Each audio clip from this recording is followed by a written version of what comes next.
Hola, ¿qué tal? ¿Cómo están? Pues nuestro agradecimiento para la Universidad Autónoma de Nuevo León y a su Canal 53 por esta oportunidad de venir a platicarles a todos ustedes un poco la historia de Monterrey a través de sus edificios. Gracias por su atención y acompáñenos en la próxima hora que estaremos hablando de ellos.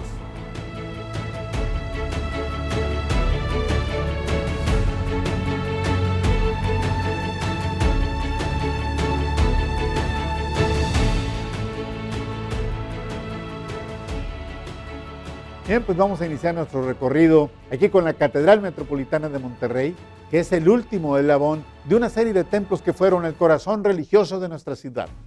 En el primer asentamiento al norte del río Santa Lucía existió un pequeño templo destruido por la inundación de 1611. Al reubicarse la ciudad en el 612, se designó el predio donde está la catedral para edificar el templo de la ciudad. Y para 1639, la parroquia era apenas un pedazo de jacal que llamaban iglesia parroquial, toda descubierta, que se veía el altar mayor y el sacerdote desde la propia plaza. Así que en 1661 se demolió para erigir un segundo templo, siendo su constructor el albañil y carpintero Juan de Montalvo. El primer retablo de la parroquia se construyó en 1671, pero en 1705 de nuevo la parroquia quedó en ruinas y se reedificó.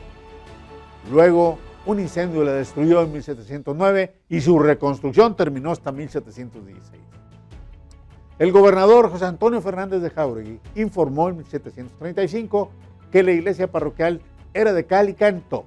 El Papa Pío VI creó en 1777 el obispado de Linares, nombrando su primer obispo Antonio de Jesús Sacedón y en 1783 al segundo, José Rafael Verguer, quien decidió dignificar la vieja parroquia para que fuera la catedral. En el cruce de Morelos y Zaragoza se instaló en 1817 el primer reloj de catedral, que fue consagrada en 1833 por el obispo José María de Jesús Belanzaray. En la batalla de Monterrey de 1846, la catedral fue almacén de municiones y cuartel del ejército mexicano. Para 1880 se terminó el sagrario, los altares y un nuevo baptisterio. Y en 1891 el Papa León XIII convirtió a Monterrey en arquidiócesis. El arzobispo Guillermo Trisler impulsó en el 43 al pintor Ángel Zárraga para iniciar trabajos en el ábside de catedral con un fresco terminado en 1945 con pinturas donde están la Santísima Trinidad, pasajes del Antiguo y Nuevo Testamento, muerte y resurrección de Cristo, María Santísima, la evangelización del Nuevo Reino de León y la santificación del trabajo. La Catedral de Monterrey tuvo el privilegio de que el Papa Juan Pablo II orara ahí en 1990. Su historia es paralela a la de nuestra ciudad. Es el corazón de la religiosidad de millones de católicos que viven en 3 estados y las diócesis sufragáneas de Linares, Tampico, Matamoros, Piedras Negras, Ciudad Victoria y Nuevo Laredo, además de la nuestra, de la ciudad de Monterrey. Continuemos nuestro recorrido.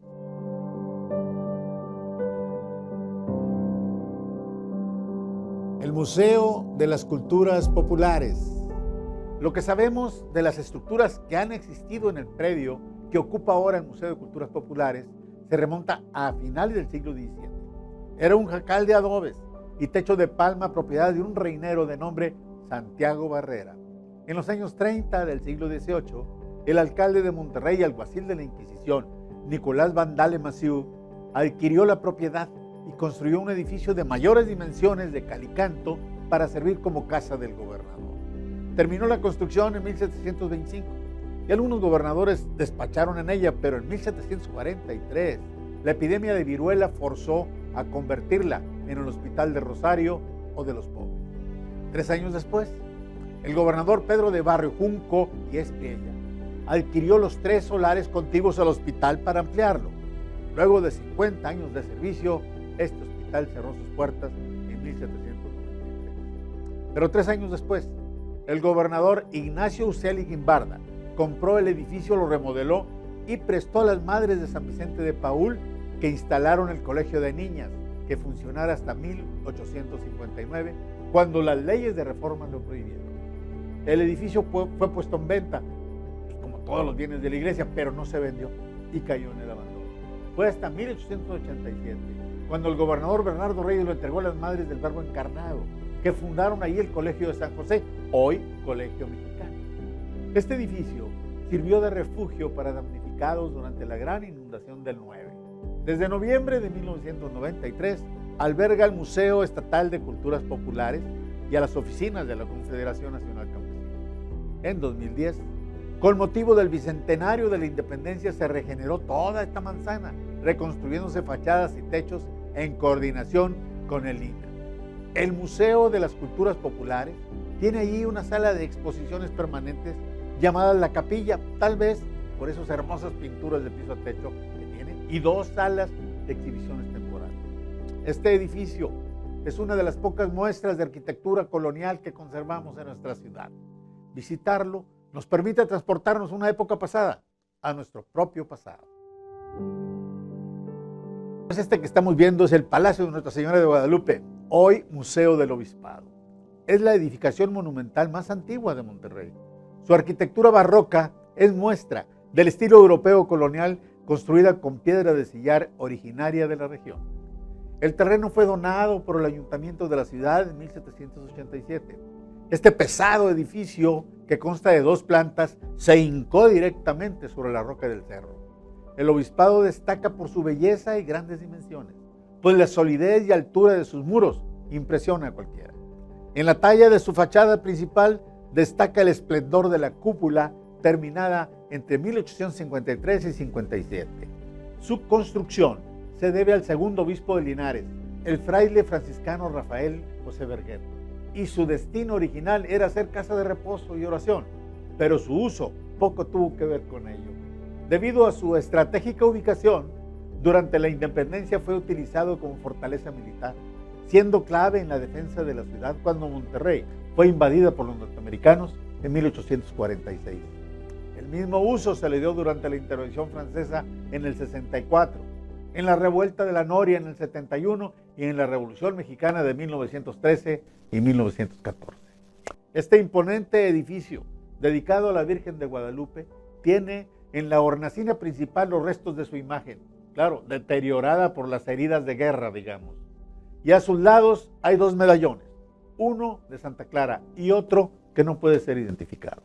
La entrada principal del museo da al oratorio, el cuerpo arquitectónico más relevante, de 32 metros por lado, con su gran portón de madera, enmarcado por un arco conopial, rematado por un emblema mariano que perteneció al templo franciscano de San Andrés, que ya está desaparecido, que estaba por las calles de Escobedo y Ocampo. El museo tiene 10 salas de exposición histórica organizadas en orden, desde el virreinato hasta el auge industrial. Durante su vida estuvo por un buen tiempo abandonado, pero cuando llegaron las terribles epidemias de 1898 y 1903, fue utilizado como lazareto, que es el establecimiento sanitario para aislar a los infectados o sospechosos de estarlo, enfermedades contagiosas. Y hasta paradójicamente fue usado también como cabaret en 1920. En 1946 se restauró por primera vez y una década después se inauguró como museo.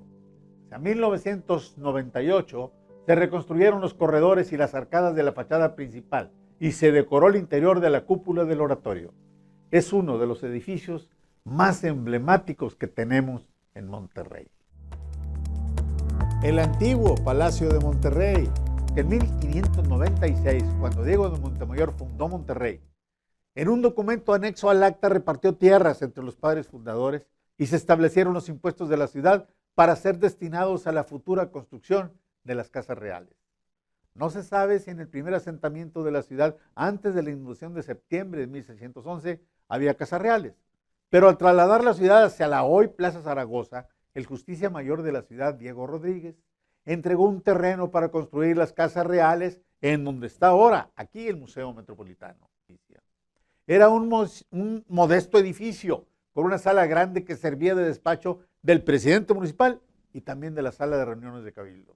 Había otra oficina para el secretario y el archivo, además de la cárcel y los corrales municipales, que los corrales eran un concepto diferente al que actualmente tenemos.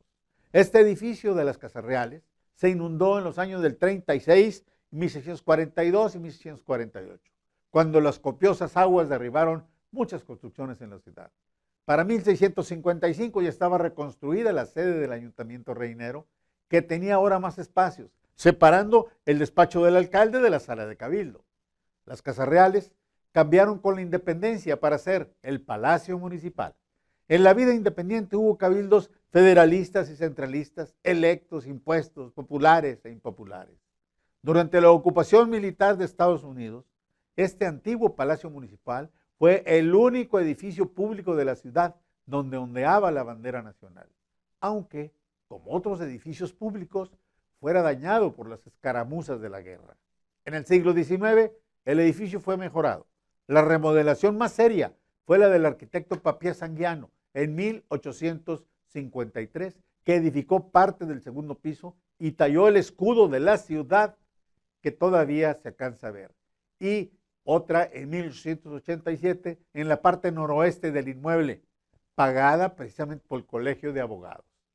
El edificio de las antiguas casas reales fue rebasado por el crecimiento de la ciudad y en 1974 el ayuntamiento que presidía Leopoldo González Sáenz, junto con el Colegio de Arquitectos, convocó un concurso nacional del diseño de un nuevo palacio municipal y lo ganaron un pool de arquitectos locales integrados por Albuerne, Ayópolis, Villarreal y César Flores. 2 años después de terminado el nuevo Palacio Municipal, en 1978, el antiguo inmueble fue sede del Poder Judicial y del Tribunal Superior de Justicia. En 1989 fue el Museo de Historia de Nuevo León hasta 1995 que el gobierno del estado lo devolvió al Ayuntamiento de Monterrey para ser convertido en el Museo Metropolitano de Monterrey, como actualmente se encuentra.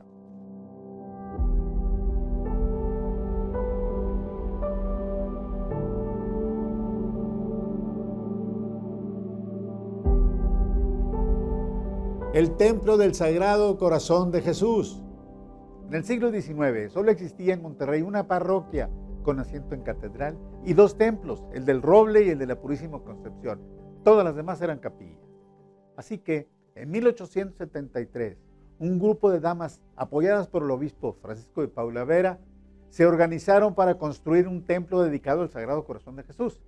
En ese mismo año, la señora María Antonia de Arrece donó un predio cuadrado de 50 varas por lado que colinda al oriente con la calle de Zaragoza y al sur con 5 de Mayo. En febrero del 74 se colocó la primera piedra del edificio. Se proveyó sillar de la región, pero al no haber un sacerdote al frente de la obra, se suspendió por 15 años hasta que se encomendó la construcción al canónigo Leonardo Garza Flores. Y todo cambió, pues de inmediato en 1889, sin terminarse la obra, comenzó a usarse como templo provisional. 5 años después, la parroquia del Sagrado Corazón de Jesús tenía una amplia jurisdicción para el lado norte de la ciudad, llegaba hasta San Nicolás de los Garza, Topo Chico y Escobedo. La bendición del templo fue en octubre de 1903 por el excelentísimo Santiago Garza Zambrano. Al cambiarse las normas con el Concilio Vaticano II, el 6 de octubre de 1968 hubo de reformarse el presbiterio de la iglesia. Esta parroquia del Sagrado Corazón de Jesús goza de una gran belleza exterior. Y en el interior no puede menos que admirarse el altar principal. En él se encuentran la imagen del Sagrado Corazón de Jesús en una bella talla catalana y en los laterales superiores 11 bellos vitrales. En la nave izquierda hay un hermoso altar que entroniza a Nuestra Señora del Rosario y a los lados las imágenes de Santa María de Alacoque y Santa Teresa. El coro está sobre el pórtico en el primer cuerpo de la torre, donde se custodia a uno de los pocos órganos tubulares de la ciudad. Y las campanas fueron fundidas por Julio Elizalde en San Nicolás de los Garza, Nuevo León. Este templo tiene una singular belleza que luce más de noche, pues sus luces indirectas proyectan un especial atractivo visual. Este efecto tal vez sea en parte por el entorno urbano, con frente a la macroplaza y la cercanía a los 2 palacios, el estatal de un lado y el federal del otro. Continuemos nuestro recorrido.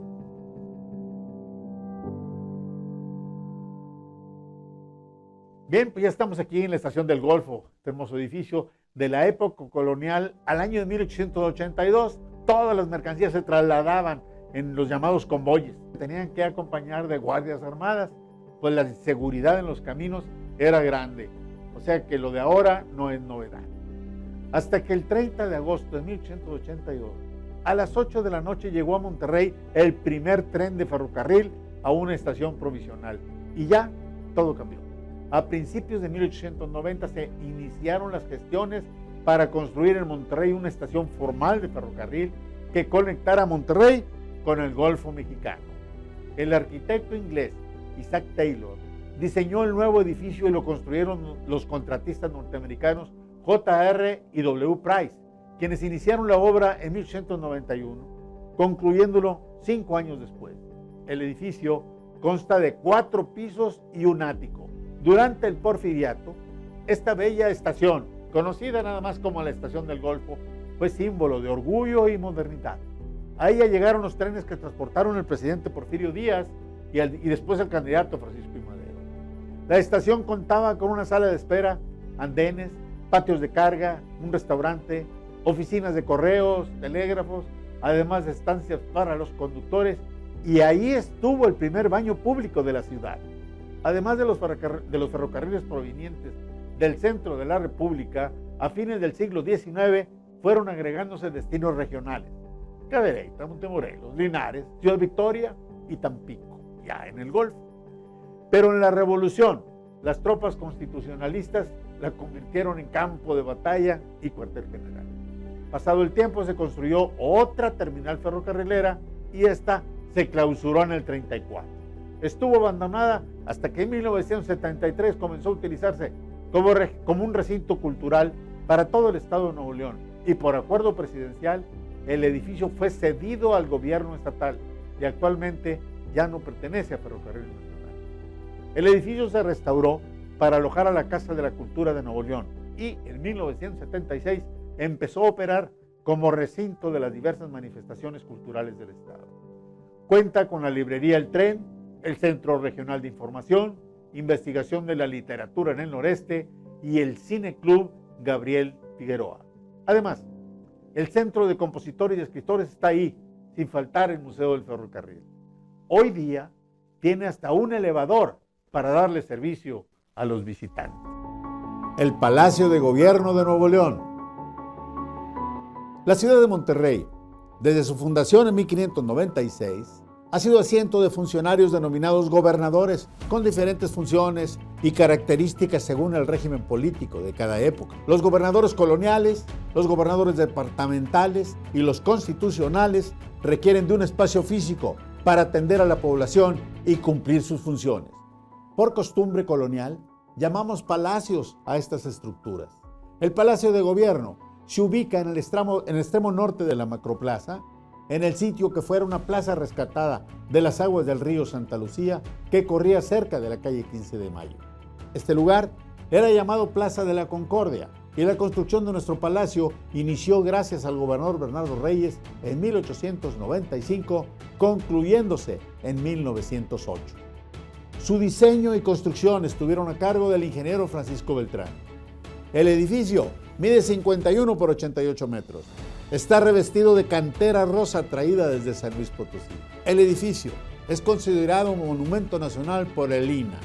En particular, el vestíbulo, a cuyos extremos se despliegan las escalinatas de granito, construidas en 1926.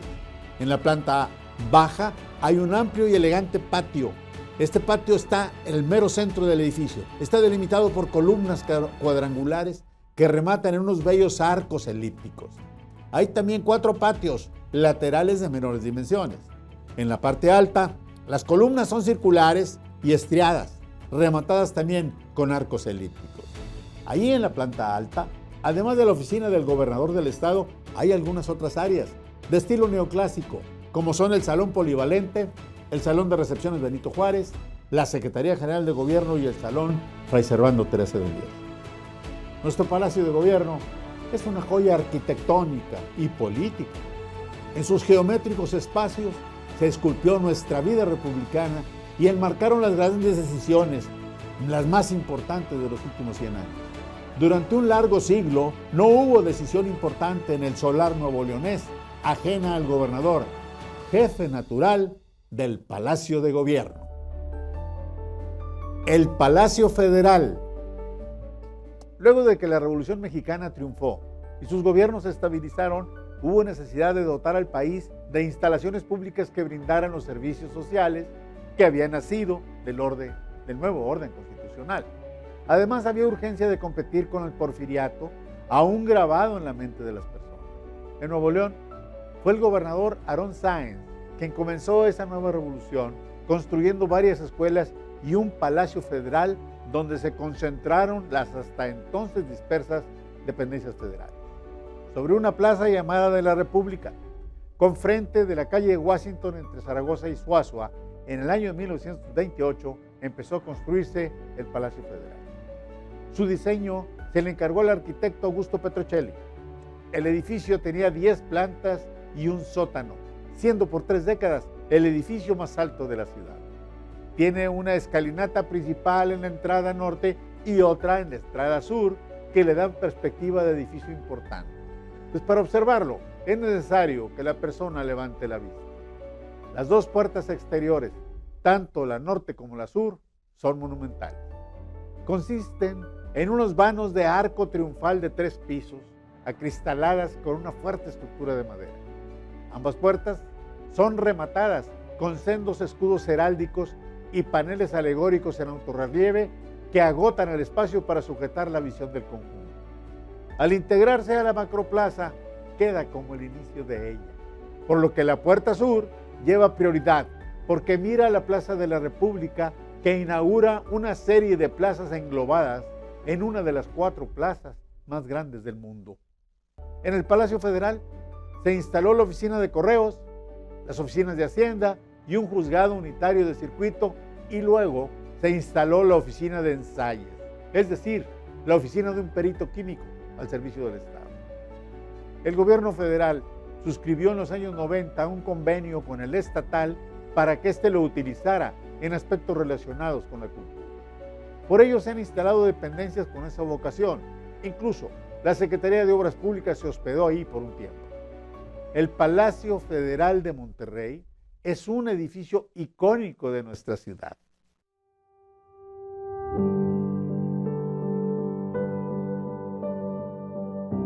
La Escuela Industrial Álvaro Obregón. El gobernador Aarón Sáenz estaba empeñado en promover las actividades académicas relacionadas con la industrialización del Estado. En ese sentido, promulgó en diciembre del 27 la Ley de Protección de la Industria, atrayendo a Nuevo León una serie de inversiones en esa importante rama de la economía. Tan solo en el primer año de su ejercicio gubernamental se instalaron 23 nuevas empresas industriales en la entidad.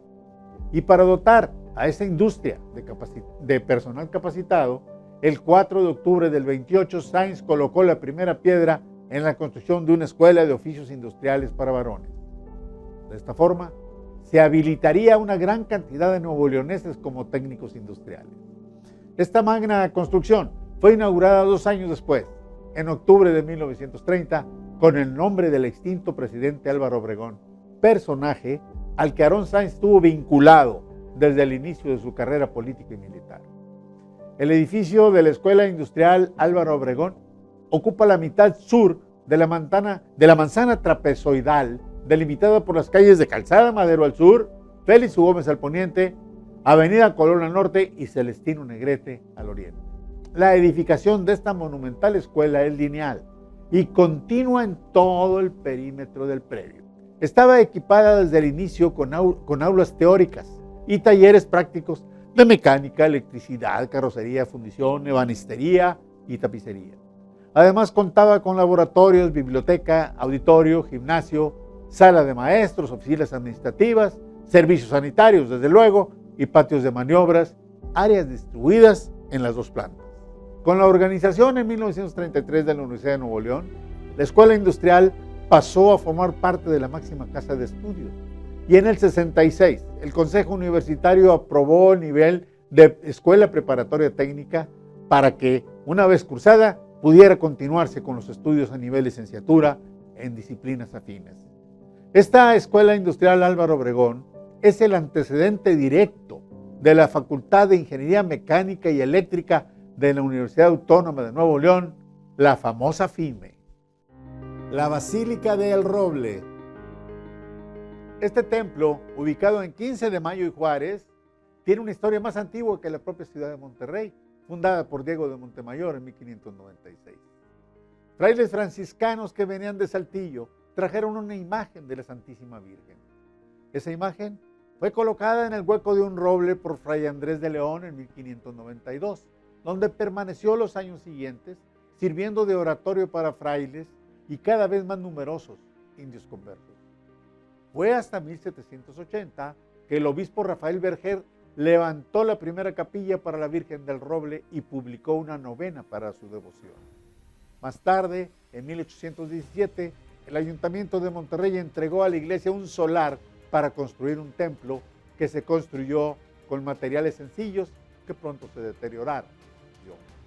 Este templo fue aderezado a fines del siglo XIX con una cúpula, obra del prestigiado arquitecto Alfredo Giles. Estando considerada como la iglesia más artística de toda la República, la cúpula se derrumbó el 24 de octubre de 1905. Por cierto, la imagen de la Virgen milagrosamente quedó intacta. En 1910, sobre las ruinas del templo, el arquitecto Lisandro Peña la restauró, basándose en las basílicas romanas. Para ese año, el Papa Pío IX había autorizado que la iglesia fuera basílica, es decir, lugar de peregrinación y de indulgencia para los fieles. Arriba se encuentra la figura original de la Virgen del Roble, una maravilla. Sus ventanales dan iluminación natural al interior y un toque de decoración a la iglesia. La torre de 75 metros de altura originalmente no tenía reloj. Por cierto, esta torre es similar a la de la iglesia de Santa María in Cosmedina en Roma. Por iniciativa del alcalde Pedro F. Quintanilla, se promovió la instalación de un reloj en la torre para darle al ciudadano de la calle, decía don Pedro, el pretexto de gozar el tiempo y conocer el correr de las horas. La relojería poblana del Centenario, primera fábrica de relojes monumentales de Latinoamérica, construyó el reloj de 4.20 metros de diámetro en las 4 carátulas con un costo de 627,000 pesos. Bien, pues ya llegamos al edificio del Colegio Civil. Para fines del siglo XVIII, la ciudad había aumentado su población sin incrementar significativamente sus dimensiones físicas. Ante ello, el obispo Andrés Ambrosio Llanos y Valdés propuso en el 93 una nueva traza urbana al norte de la ciudad. Pero diversos problemas políticos y económicos frenaron el proyecto. La única obra que sí se realizó, y a medias, fue el Hospital Nuevo. Pero cuando se avanzaba en la construcción, sobrevino una epidemia de viruela en 1797, que para enero del 98 ya era un gravísimo problema en Monterrey y se suspendieron los trabajos. Sin embargo, el ingeniero de la ciudad, Juan Cruzet, había construido algunas habitaciones perimetrales al lado sur y aún, estando inconcluso, sirvió como hospital ante las epidemias que asolaban Monterrey. Hasta que de 1814 y 1820, el general José Joaquín de Arredondo, comandante militar del Nuevo Reino de León, encargado de perseguir a los insurgentes, ocupó los restos del hospital para convertirlo en un cuartel militar. Luego de la independencia, sería usado intermitentemente como cuartel. Fue ocupado por las fuerzas invasoras del ejército estadounidense y en 1848, desocupada la ciudad por los norteamericanos, el gobernador Parás, José María Parás, le hizo algunas ampliaciones y ajustes para servir mejor a las labores militares. Luego lo ocupó el ejército francés entre 1864 y el 67. Los invasores lo tomaron con la intención de hacerlo el centro del gobierno imperial. Con las leyes de reforma en materia educativa, a partir de 1870 el edificio fue acondicionado para ser utilizado como un colegio civil, es decir, una institución de educación científica y tecnológica. Durante el gobierno de Reyes, de Bernardo Reyes, de nuevo se modificó el edificio quedando dividido en 3 partes.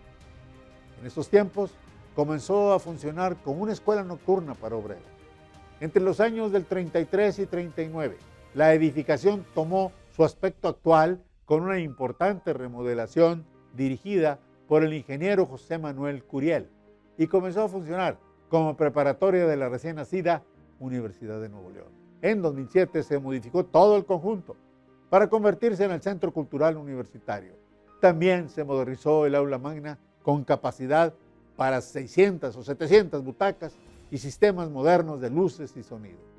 Este hermoso edificio alberga todas las expresiones culturales, no solo de la Universidad Autónoma de Nuevo León, sino de toda la ciudad y del estado.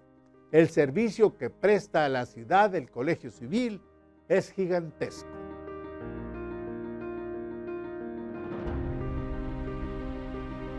La Basílica de la Purísima. En algún momento, antes de 1716, llegó a nuestra ciudad una india tlaxcalteca de nombre Antonia.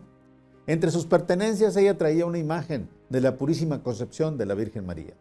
La leyenda dice que ante una fuerte avenida de aguas del río Santa Catarina, amenazaba con desbordarse como costumbre, y esta mujer colocó la imagen de la Virgen en uno de los meandros del río y el agua se calmó. Desde ese momento, y en el lugar donde estaba el jacal de Antonia, en el Camino Real a la altura de la Plaza de los Arrieros, hoy calle Hidalgo y Serafín Peña, se instaló una capilla para veneración de la Madre de Cristo. Años más tarde, en el 1794, la pequeña capilla se convirtió en parroquia y empezó a levantarse un templo de sillar alto y angosto con el nombre de Parroquia de la Purísima Concepción de María. En febrero de 1941, durante el primer Congreso Eucarístico de Monterrey, el arzobispo José Guadalupe Ortiz y López permitió que el arquitecto Enrique de la Mora presentara un proyecto de construcción del primer templo moderno en el país. En la construcción del nuevo templo, de la Mora aprovechó elementos que optimizaron los esfuerzos estructurales derivados de las bóvedas y los arcos, utilizando en la estructura concreto hidráulico. El paraboloide de la nave principal se intersecta con otro de menores dimensiones y en su diseño geométrico, los paraboloides vistos en planta forman una cruz, tal como se estila en las iglesias católicas.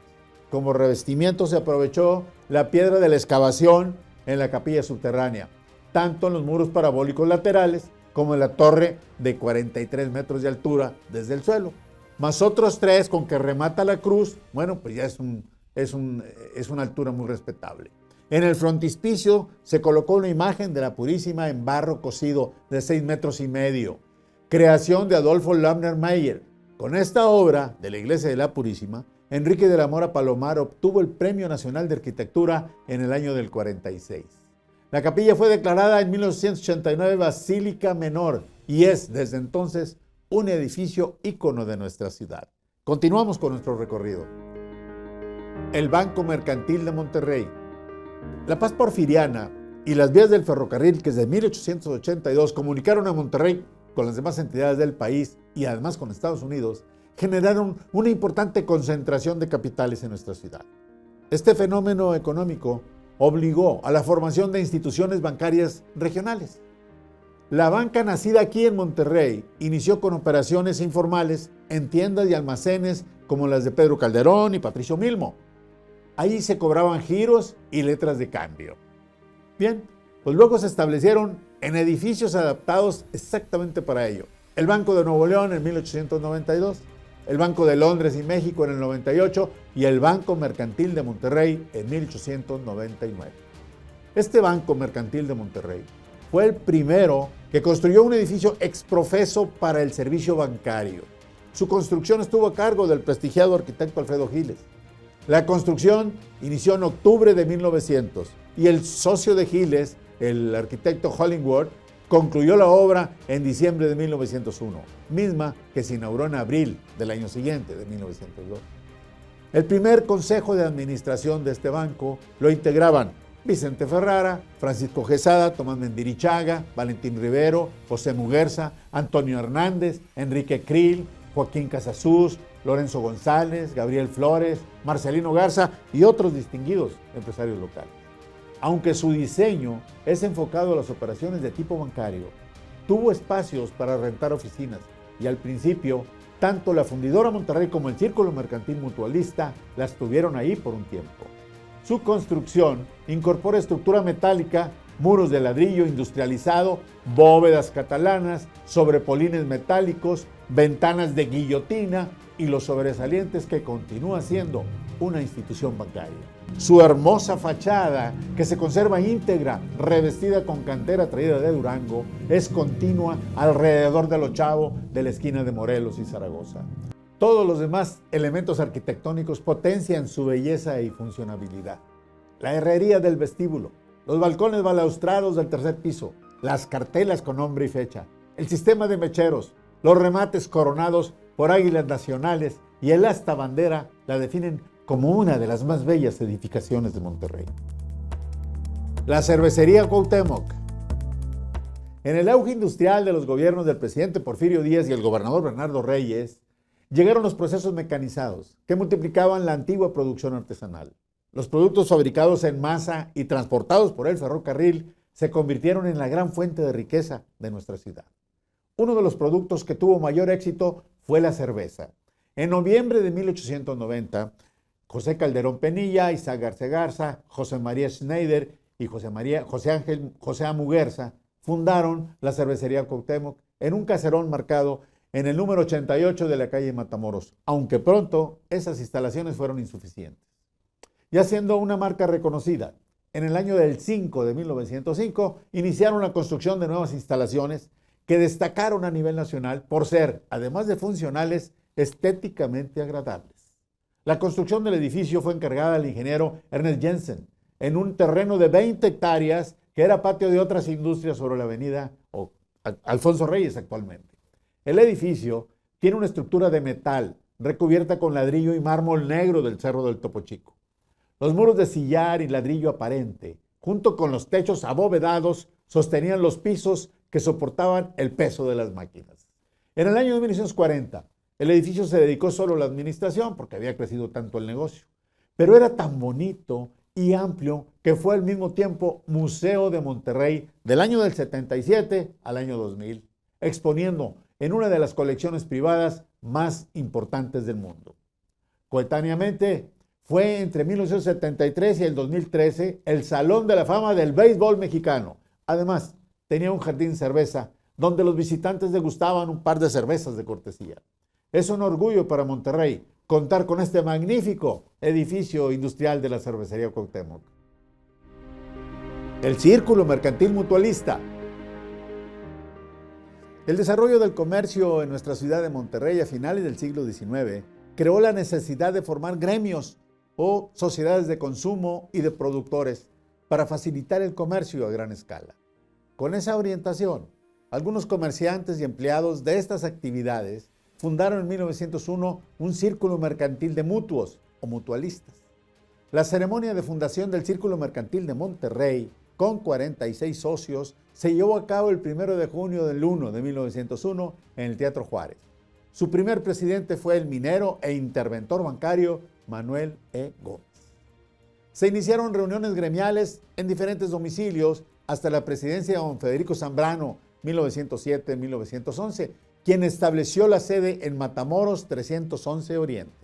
Esta casona, o Casa del Mutualismo, fue habilitada con alberca techada, gimnasio de atletismo, pista de carreras, salón de billar, boliche, sala de juntas, biblioteca y una terraza para fiestas y convivencias sociales. En 1931, los mutuos del Círculo Mercantil lograron adquirir el valioso terreno que había ocupado el convento de los frailes franciscanos en el cruce de las calles de Ocampo y Zaragoza. Por esas fechas, inició la construcción del edificio, diseñado dentro de los lineamientos del estilo colonial californiano. De 1937 al 66, operó en el edificio la próspera Compañía de Seguros del Círculo Mercantil Mutualista S.A., cuando esta institución alcanzó su más alta proyección social. Pero en 1969 se amplió la calle Ocampo, y el Círculo perdió buena parte de su terreno y algo del edificio, algunas terrazas, jardines y toda su fachada original del lado norte. Luego, la construcción de la macroplaza hizo que en 1990 se levantara el edificio Kalos, y al desaparecer la calle Guillermo Prieto, el Círculo se quedó sin salida al sur y al poniente. El bello edificio cuenta con salones, gimnasios, oficinas, canchas, patios y jardines, congregados alrededor de un gran vestíbulo octogonal, que además de integrar el acceso principal, permite la circulación fluida a todos los departamentos a él integran. Pues ya llegamos aquí al templo de Nuestra Señora de los Dolores. Le decimos el templo de Dolores, los regiomontanos. Este templo de Nuestra Señora de los Dolores está ubicado en la esquina de Ruperto Martínez y Juan Méndez. Su construcción inició en 1902, siendo una de las iglesias más bellas de la ciudad. Pues su construcción estuvo a cargo del arzobispo Santiago de la Garza Zambrano. Sin embargo, el prelado murió en 1907 y no pudo ver terminado su obra, que fue concluida hasta 1909. Pero fue bendecido hasta este templo hasta enero de 1916 por el arzobispo Leopoldo Ruiz. El 23 de septiembre de 1913, en un enfrentamiento entre los soldados federales que apoyaban al usurpador Victoriano Huerta y los carrancistas para apoderarse de la penitenciaría y de las armas que allí había, la refriega fue tan intensa que esa noche la gente durmió en la capilla de este templo por considerarlo el lugar más seguro. En la Guerra Cristera, el 30 de julio de 1926, todas las iglesias de Monterrey fueron clausuradas, excepto Dolores, que fue clausurada, pero se cerró al día siguiente. El templo de Nuestra Señora de Dolores fue uno de los principales puntos de reunión de los católicos para regularizar su situación religiosa. Entre el 16 de julio al 31 de diciembre de 1929 hubo 36,000 comuniones y 18,000 confesiones. Las 4 campanas con las que contaba este templo en 1910 fueron realizadas en Jalisco. Una de ellas se perdió y actualmente cuenta con 3 campanas. Alrededor del año del 38, esta iglesia fue decorada y pintada a su actual esplendor. Es hermosa. El templo de Nuestra Señora de Dolores tiene su planta en forma de cruz y consta de 3 crujías, además del crucero y el ábside. Está construido en sillar y ladrillo. El año 2016 empezó con un proceso de restauración de sus bellísimos murales.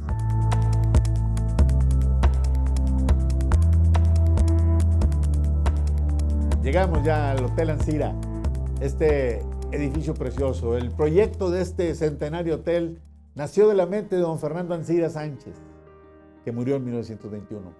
Él nació en Saltillo, pero fue regiomontano, avecindado en Monterrey. Se fue a estudiar Derecho en París y a partir de 1904 fue secretario de la Embajada de México en Bruselas, Bélgica. Regresando a Monterrey, se dio cuenta que nuestra ciudad ya era cosmopolita, visitada por norteamericanos y europeos atraídos por su gran industria regiomontana, y ya se requería un hotel tipo europeo, cómodo, confortable y además elegante. Para concretar su idea, en mayo del 9 adquirió media manzana frente al Hotel San Fernando, hoy Hotel Colonial, en contraesquina del convento de franciscanos al sur, en donde está el Círculo Mercantil Mutualista, digamos, y al noreste de la Plaza Hidalgo. El siguiente paso fue contratar a los arquitectos franceses Charles Saracín y Henri Sauvage, especialistas en diseño y construcción de hoteles, para que elaboraran un buen proyecto. La construcción del hotel comenzó en octubre del 9. Se desplantó todo el imafronte con cantera de los Ramones, Nuevo León. Los muros interiores con ladrillos de fábricas locales, así como su estructura metálica, y los entrepisos con el sistema de bóvedas catalán. El hotel fue inaugurado el 26 de julio de 1912 con el nombre de Gran Hotel Monterrey. En marzo de 1914, el hotel se convirtió en centro de operaciones de los revolucionarios, dirigidos personalmente por Pancho Villa durante la ocupación de la ciudad. De este tiempo hay cualquier cantidad de anécdotas y leyendas urbanas derivadas de la excéntrica personalidad del Centauro del Norte. En 1921, a la muerte del licenciado Ancira, el hotel cambió de nombre por el de Gran Hotel Ancira en su honor. En los años 70 se remodelaron todas las habitaciones y se agregó un nuevo piso de suites ejecutivas. Entre las personalidades nacionales que se han hospedado, que se recuerden, están María Félix Agustín Lara, Francisco Gabilondo Soler Cricri, el presidente López Mateos, Luis Echeverría, el Nobel de la Literatura Octavio Paz, Rufino Tamayo, Neri Vela, Leonora Carrington, la pintora, y muchos otros que no recordamos. Entre las internacionales, las figuras internacionales destacan Alberto II, rey de Bélgica, Lyndon B. Johnson, Lech Walesa, Luciano Pavarotti, David Copperfield, Mario Vargas Llosa, Marcel Massieu, Óscar Chávez y Gabriel García Márquez, entre muchos otros que ahora no recordamos. Realmente el Hotel Ancira es un orgullo para los regiomontanos, es un edificio hermoso que forma parte de nuestro paisaje urbano. El Casino Monterrey. Bien, pues ya llegamos al Casino Monterrey. En 1864, la administración establecida por los franceses en la ciudad todavía trajo cambios culturales importantes. Sin embargo, estas modificaciones a la vida local derivaron en una mayor segregación social. A consecuencia de esto, surgió entre algunos hombres de negocios la idea de establecer en la ciudad un casino para la convivencia de las clases altas. Esta organización social tomó el nombre de Casino Monterrey. El Casino Monterrey inició actividades en distintos locales rentados, hasta que en 1887 se adquirió la esquina sur de las calles de Suazua y Abasolo.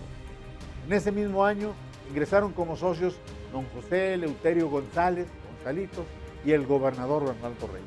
Se construyó un edificio de 2 pisos.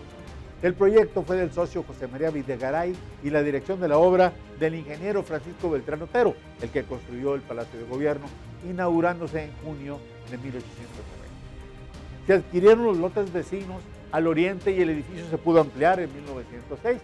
Llegó hasta la calle Doctor Cos con la dirección del arquitecto Alfredo Giles, nada menos. Sin embargo, este edificio se quemó en julio de 1914, un incendio originado por fallas eléctricas. Así que se tuvo que demoler ese edificio siniestrado, pero se inició otro de nuevo con diseño de Giles. La construcción se encargó al contratista sanpetrino José María Siller, iniciándose las obras en septiembre del 21 y se inauguraron el 31 de diciembre de 1922. El edificio es semejante al anterior. A la altura de sus pisos, la techumbre translúcida del pórtico y la pesadez del volumétrico cuerpo le dan una sensación de señorío que se comprueba una vez ingresando al lobby. Ahí se encuentra una pared a mano derecha en donde está la lista de quienes han presidido esta institución privada. En 1946, el ingeniero Armando Revisé y el arquitecto Guillermo Belden modificaron la distribución interior, logrando mayores espacios. A partir de esa fecha, se han hecho muchas adecuaciones de acuerdo a las necesidades de los socios y la mayor es tal vez la del arquitecto Pani, que en el 56 modificó su fachada cancelando vanos a las ventanas y los balcones que proyectan una imagen más sólida aún del edificio. Es un lujo realmente contar con un edificio privado de esta calidad en Monterrey. El condominio Acero. En diciembre de 1955 quedó aprobada por el Congreso del Estado la Ley de Régimen de Propiedad en Condominio que regula este régimen de propiedad en sus formas vertical, horizontal y mixta. Con ella apareció el término condomino y uno de los primeros inmuebles de esta modalidad es el edificio Banco Popular, hoy Condominio Acero Monterrey. La idea fue de don Manuel L. Barragán, quien pensaba que debería existir un rascacielos con los materiales que se fabrican en nuestra ciudad, acero, concreto y vidrio principalmente. El icónico edificio está ubicado en un predio delimitado por las calles de Zaragoza, Hidalgo y Ocampo, dándole frente a la Plaza Zaragoza. Su construcción se inició en mayo del 57 y concluyó en noviembre del 59. En septiembre del 58 vino a Monterrey el candidato presidencial López Mateos, y en el multitudinario mitin realizado en la Plaza Zaragoza se veía al frente una manta gigantesca con su fotografía. La habían montado en la estructura de acero o esqueleto de este moderno edificio cuando estaba en construcción. Esta gráfica le dio la vuelta al país, por lo que este edificio se convirtió en símbolo de la modernidad nacional desde antes de ser terminado. En su proyecto participaron los arquitectos Ramón Lamadrid, Eduardo Belden y el capitalino Mario Pani. El diseño estructural fue de los ingenieros Emilio Rosenbluth y Armando Cárdenas, quienes recibieron un premio nacional porque la estructura era solo de acero fabricada en Fundidora Monterrey, algo inusual en el país. El icónico condominio Acero se distingue desde lejos porque su primer nivel acristalado soporta los 2 niveles superiores cerrados, volados en cantilever que hacen las veces de marquesina, dándole sombra a la banqueta por Zaragoza. Están revestidos con lámina de aluminio troquelada que da la sensación de solidez. Este es el edificio en el que la Ingeniería Civil Regiomontana inició los desarrollos verticales utilizando estructuras de acero. En 2003, fue incorporado al padrón de edificios considerados como monumentos nacionales por el Senado de la República. Hoy existen otros edificios más grandes y más modernos, pero el Condominio Acero Monterrey es un símbolo de nuestra ciudad. el edificio latino. Este edificio, antes lo conocíamos como el Condominio del Norte. Está localizado en las calles de Escobedo y Juan Ignacio Ramón. Fue durante décadas el edificio más alto de Monterrey y de todo el noreste mexicano. Su construcción comenzó en el 63 y finalizó en 1965, convirtiéndose en un emblema para el Estado. El propietario original del edificio era el ingeniero Ismael Garzate. El diseño y la construcción del edificio estuvieron a cargo de Jesús Fernández Guerra y Eduardo Padillas Martínez Negrete. Su vocación original fue de arrendamiento de oficinas y para construirlo se utilizaron materiales, pues básicamente los clásicos, que eran entonces el concreto armado, el aluminio y el vidrio. El edificio latino tiene una altura de 100 metros, pero arriba tiene una estructura de antena de 40 metros, entonces ya en total son 140 metros de alto. Entre piso y techo de cada uno de los niveles hay 3.62 metros y el área total del rascacielos entonces es de 1.14 hectáreas. Consta de 30 pisos y 2 niveles subterráneos de estacionamiento. Una de sus características que lo hacía novedoso en su tiempo es que sus elevadores eran los más rápidos de Monterrey, hasta miedo nos daba subirnos. Ha sido sede de las más importantes constructoras, como la del ingeniero Ernesto Marroquín Toba, la del ingeniero Antonio Treviño y la de Juvencio Villarreal Concretos S.A. Así también como de varias estaciones de radio, como Televisión Nuevo León, oficinas de gobierno en general, el Tribunal Contencioso Administrativo del Estado de Nuevo León. Fue el edificio más alto del área metropolitana de Monterrey hasta 1991, que fue desplazado por la Torre Comercial América, que está en San Pedro Garza García. Pero si se toma en cuenta la estructura de la antena, que da un total de 140 metros, el edificio fue desplazado hasta el año 2000 por la Torre CNCI, que es ahora Torre Avalanche, de 167 metros, que está enseguida precisamente del anterior. Y hoy el edificio latino es el edificio número 58 más alto de México. Nos da una presencia muy importante a los ingenieros de Monterrey, de Nuevo León y de México. Gracias por acompañarnos en este recorrido. Estimados televidentes, pues hemos llegado al final del recorrido por estas grandes instalaciones que son los edificios de Monterrey. Muchas gracias por habernos soportado todos estos minutos, pero además queremos agradecerle a la Universidad Autónoma de Nuevo León, especialmente a su Canal 53 por habernos permitido hacer estas grabaciones. Realmente es importante que conozcamos Monterrey, esta ciudad hermosa, digna de ser comentada y presumida a propios y extraños, requiere ser conocida y para ello se necesita conocer sus edificios. Los edificios históricos de Monterrey son los edificios que le dan vida a nuestra ciudad.